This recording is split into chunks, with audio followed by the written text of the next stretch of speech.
Top quality और consistent performance के लिए सिर्फ सिल्वर पंप नाम याद रखना। ಪಾರ್ಲಿಮೆಂಟ್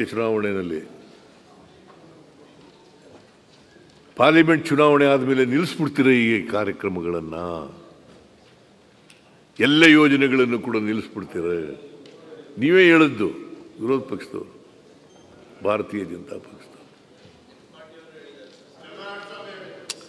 ಸುಳ್ಳು ಆರೋಪಗಳನ್ನು ಮಾಡಿದ್ರಿ, ಅಪಪ್ರಚಾರ ಮಾಡಿದ್ರಿ,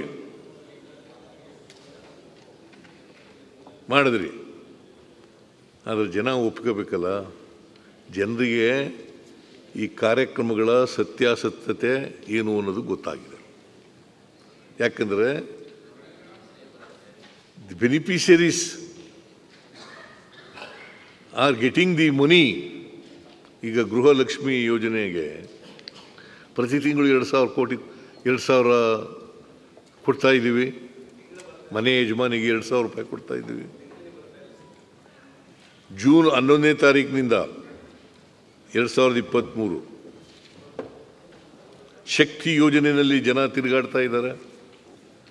ಸುಮಾರು ಇಲ್ಲಿವರೆಗೆ 410 ಕೋಟಿ ಜನ ತಿರುಗಾಡಿದ್ದಾರೆ.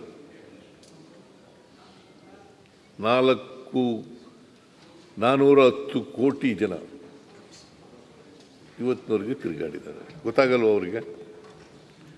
ಅದಕ್ಕೆ ನೀವು ಎಷ್ಟೇ ಸುಳ್ಳು ಹೇಳಿದ್ರು ಕೂಡ, ಅಪಪ್ರಚಾರ ಮಾಡಿದ್ರು ಕೂಡ, ಆಪಾದನೆಗಳನ್ನು ಮಾಡಿದ್ರು ಕೂಡ ನಿಮಗೆ ಬೈ ಎಲೆಕ್ಷನ್ನಲ್ಲಿ 3 ಸೋತದು ನೀವು.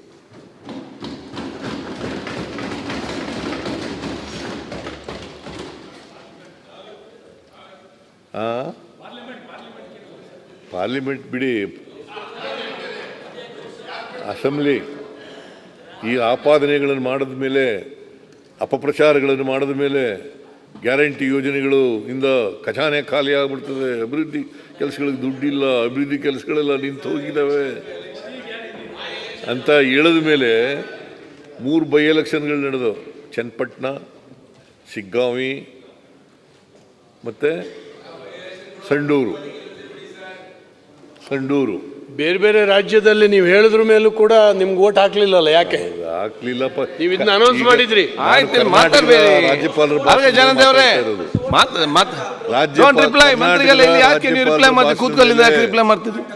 ಕರ್ನಾಟಕದ ರಾಜ್ಯಪಾಲರ ಭಾಷಣದ ಮೇಲೆ ಮಾಡ್ತಾ ಇರೋದು. ನೀವು ಟೀಕೆ ಮಾಡಿದಿರಲ್ಲ,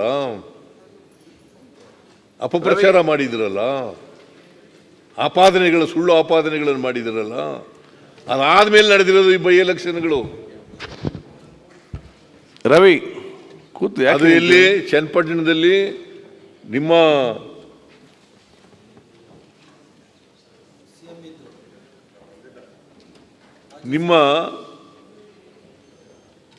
ನೀವೇ ಗೆದ್ದಿದ್ದು ಕಳೆದ ವಿಧಾನಸಭಾ ಚುನಾವಣೆಯಲ್ಲಿ. ಅಲ್ಲಿ 25,000ಕ್ಕೂ ಹೆಚ್ಚು ಅಂತರದಿಂದ ಗೆದ್ದು. ಕುಮಾರಸ್ವಾಮಿ ಅವರು ಗೆದ್ದಿದ್ರು ಅಲ್ಲಿ 25,000ಕ್ಕೂ ಅಂತರದಿಂದ ಗೆದ್ದಿದ್ದು. ಅಂತರ ಕುಮಾರಸ್ವಾಮಿ ಅವ್ರು ಗೆದ್ದಿದ್ದದ್ದು, ಅವ್ರ ಮಗನ್ನೇ ನಿಲ್ಲಿಸಿದ್ರು ಪಾಪ. ಆಮೇಲೆ ಶಿಗ್ಗಾಂವಿ ಬಸವರಾಜ ಬೊಮ್ಮಾಯಿ ಅವ್ರು ಗೆದ್ದಿದ್ದು, ಮಾಜಿ ಮುಖ್ಯಮಂತ್ರಿ. ಅಲ್ಲಿ ಸುಮಾರು 13,000 ಅಂತರದಿಂದ ಗೆದ್ದು.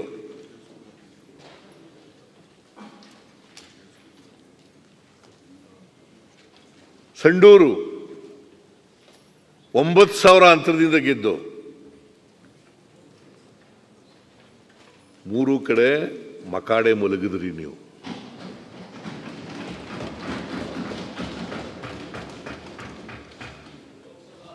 ಅದರಿಂದ ಜನರನ್ನ ಸುಳ್ಳು ಆಪಾದನೆಗಳನ್ನು ಮಾಡಿ, ಸುಳ್ಳು ಅಪಪ್ರಚಾರ ಮಾಡಿ ಜನರನ್ನ ಗೆಲ್ತೀವಿ, ಮನಸ್ಸನ್ನ ಗೆಲ್ತೀವಿ ಅಂತ ಅಂದ್ಕೊಂಡಿದ್ರೆ ಅದು ಸಾಧ್ಯ ಇಲ್ಲ.